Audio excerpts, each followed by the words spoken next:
Ayun na guys, magluluto na tayo ng hito. Ito sa amin tawag dyan guys, ito.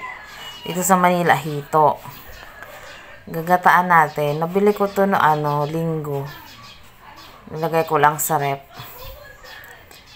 Yan, hiniwa-hiwa ko na yan siya guys para mabilis na siya hiwain. Inano ko na, ginilitan ko na. Tapos hugasan natin siya ng suka guys kasi madulas talaga siya. So hugasan natin siya ng suka mamaya. Hinugasan ko na ng asin yan bago ko siya nilagay sa ref.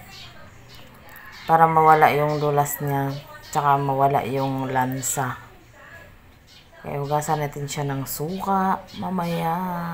Babad natin siya saglit. Nun lang, gagataan natin.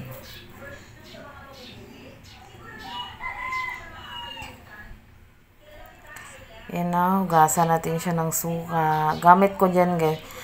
Niyog yata na suka yan. Nabili ko lang yan. Medyo mura lang siya Yan, yan pananghugas ko. Yan, hindi na siya malangsad dyan. Hindi na siya madulas. Kasi nahugasan na siya ng suka. Okay. Ayan na. Okay na siya. Hindi ko na siya lagyan ng asin kasi nilagyan ko na ng asin yan. Nugasan ko na yun ng asin. Tapos maghiwa na tayo ng luya, sibuyas, bawang. Tapos lalagyan natin siya ng bawing tawag sa amin yan guys. Pero dito sa Manila, sangib daw yan. Bawing. Pampabango yan. Mas masarap sa mga ginataan talaga yan. Yan, lagyan lang natin sila ng mga ricado, mga luya. Bago natin siya isalang. Paksiw muna natin guys, bago siya gataan. Para masarap. Yan, hiwa-hiwa ang person.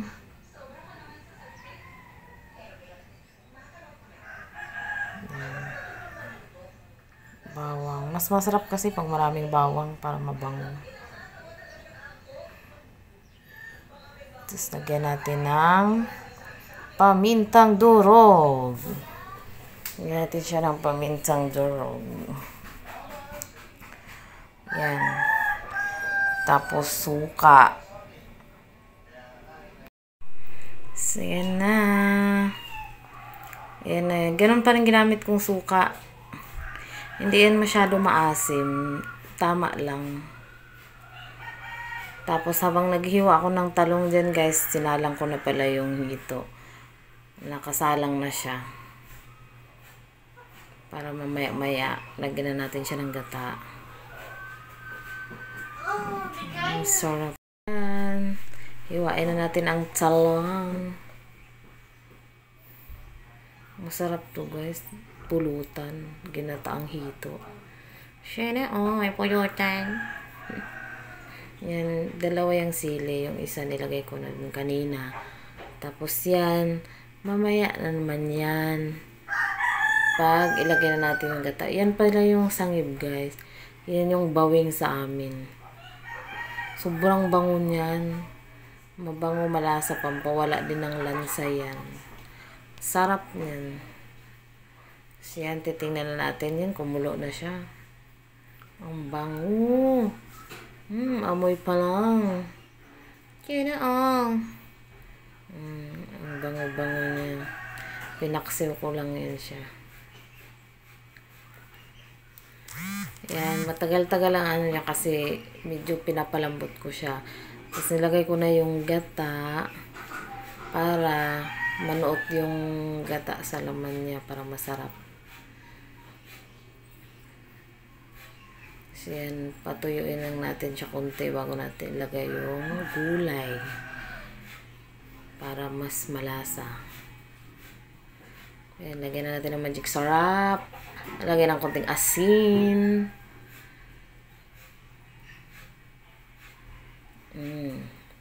Tang lami guys. And yan. Medyo natuyo na siya. Masarap na.